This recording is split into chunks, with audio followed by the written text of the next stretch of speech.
আপনার বেশ অনেকদিন যাবৎ প্রচণ্ড কোমর ব্যথা। আপনি ডক্টরের কাছে গেলেন, ডক্টর আপনাকে এমআরআই করতে বলল।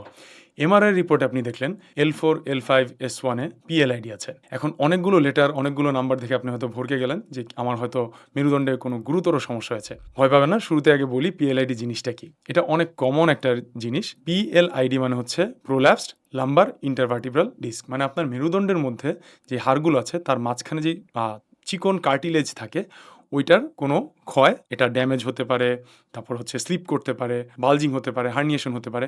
সো এই জিনিসগুলোর কারণে আপনার ব্যথাটা হচ্ছে। এখন আপনি এটার জন্য কিছু এক্সারসাইজ শিখে আসলেন এবং এটা করা শুরু করলেন। ৫টা এক্সারসাইজ আপনাকে দেখানো হলো এবং আপনি যখন বাসায় একা একা এক্সারসাইজগুলো করছেন তখন দেখা গেল যে কিছু এক্সারসাইজ করার পর আপনার ব্যথাটা খুব আরাম লাগছে। আবার অন্য কয়েকটা এক্সারসাইজ করতে গেলে আপনার ব্যথাটা প্রচণ্ড তীব্র বেড়ে যাচ্ছে। এখন আপনি বুঝতে পারছেন আসলে আপনার কী করা উচিত। এটার কারণ হচ্ছে আপনার শুরুতে মুভমেন্ট অ্যাসেসমেন্টটা করা হয়নি। পিএলআইডি থাকা মানেই যে আপনার এই স্পেসিফিক কয়েকটা এক্সারসাইজ করলেই আপনি ব্যথা থেকে উপশম পাবেন এরকম কিন্তু না। একই পিএলআইডি আপনার আছে, আবার আপনার প্রতিবেশী এক ভাইয়েরও আছে। দেখা গেল খুব কমন যে পিএলআইডির জন্য এক্সারসাইজ, যেটা হচ্ছে ধরেন কোবরা স্ট্রেচ। আপনি স্পাইনটাকে এক্সটেনশনে নিয়ে যাচ্ছেন বা মেরুদণ্ডকে টান টান করছেন, এই জিনিসটা করলে আপনার আরাম লাগছে। কিন্তু এই একই এক্সারসাইজ আপনি যদি আপনার ভাইকে বলেন, উনি যদি এক্সারসাইজটা করতে যায়, দেখা গেল যে উনার ব্যথাটা বেড়ে যাচ্ছে। তাহলে দোনোজনই পিএলআইডির রুগী, কিন্তু দোনোজন এক এক্সারসাইজ করলে ব্যথা একজনের বাড়ছে একজনের কমছে কেন? এর কারণ হচ্ছে স্পাইনটাকে এই এমআরআইয়ের থ্রুতে না দেখে মুভমেন্টের থ্রুতে দেখা উচিত।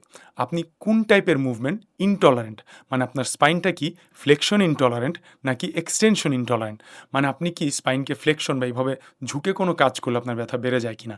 যদি সেটা হয়ে থাকে তাহলে আপনি স্পাইনাল ফ্লেকশন ইনটলারেন্ট বা আপনি একজন ফ্লেক্সার। তার মানে আপনাকে ঝুঁকে বা এরকম মেরুদণ্ড গোল হয়ে যায় এরকম কোনো কাজ আপনাকে একেবারেই করা যাবে না।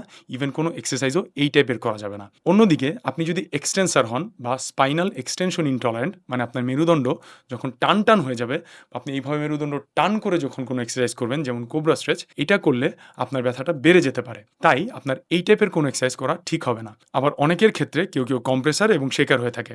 শেকার এবং কম্প্রেসার হচ্ছে যারা হচ্ছে কোনো ওজন ক্যারি করলে ব্যথা বেড়ে যাচ্ছে। আবার ধরুন আপনি একটানা অনেকক্ষণ হাঁটাচলা করছেন কিংবা রিক্সায় ঝাঁকুনি হলে আপনার ব্যথা বেড়ে যাচ্ছে।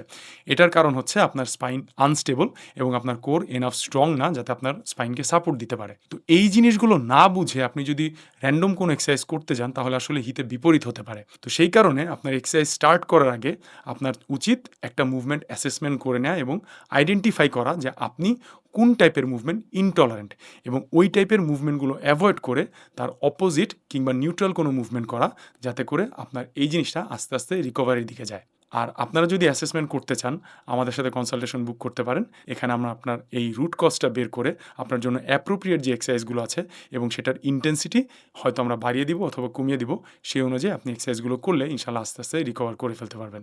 আর আপনি যদি অ্যাসেসমেন্টের ব্যাপারে বিস্তারিত জানতে চান তাহলে নিচে কমেন্ট করুন PLID। আর এই ভিডিওটি শেয়ার করুন এমন কারোর সাথে যার ব্যাক পেন আছে। সালামু আলাইকুম।